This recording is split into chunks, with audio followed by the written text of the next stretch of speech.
Aujourd'hui, si je me réveille dans une tente, c'est que je suis à la dernière étape du Tour de France agricole. Qu'est-ce que c'est? C'est 80 jeunes qui, pendant plus de 2 semaines, ont planté leur tente de ferme en ferme. Le matin, on se réveille, on mange, on range le camp et ensuite on part à vélo. On arrive sur la ferme. En fait, il y a un truc assez dingue qui se passe quand on arrive sur les fermes.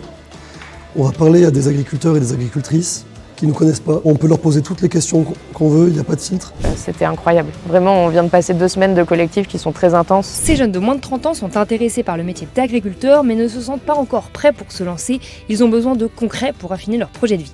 On va discuter aussi des aspects économiques, de modèles, d'organisation. Donc on va vraiment parler de plein de choses qui dépassent vraiment le cadre technique et on va avoir des réponses très concrètes, très brutes, ce qu'on n'a pas quand on arrive dans un cadre un peu plus institutionnel.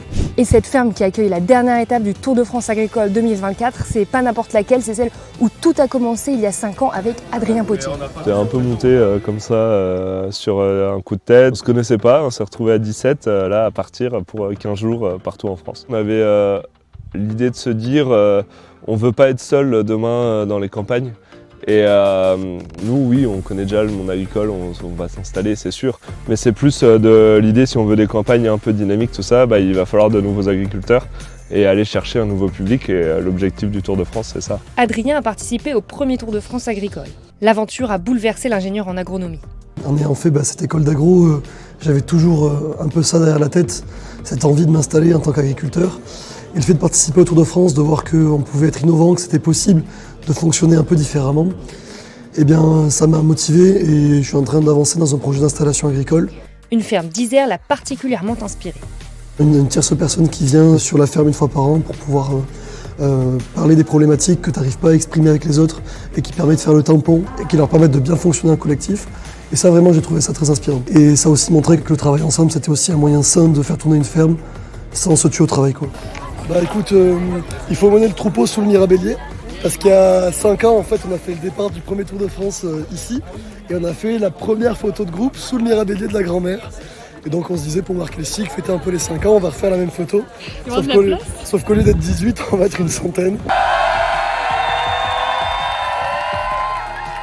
Sous le Mirabellier, il y a Gaëlle. Elle a fait le Tour de France cette année, alors que son père est agriculteur. Mais elle aussi se pose des questions.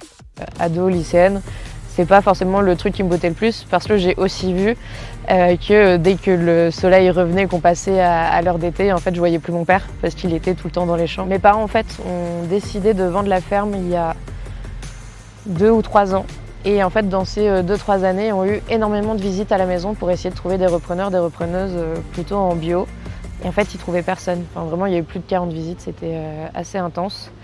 Et il y a quand même eu ce pincement au cœur de cette ferme. C'est la 2e génération qui travaillait dessus. C'est ma maison d'enfance avec beaucoup de souvenirs. Elle décide de s'installer, mais sans calquer le modèle de ses parents. La grande conclusion de ce tour, c'est quand même que tu peux pas te lancer dans l'agricole tout seul. Tu auras forcément besoin de tes voisins, tes voisines, ou alors d'un collectif suffisamment fort pour pouvoir être tous ensemble et avoir un système global. Le Tour de France est autogéré par les participants qui paient jusqu'à 300 € pour y participer et soutenu par le mouvement rural de jeunesse chrétienne.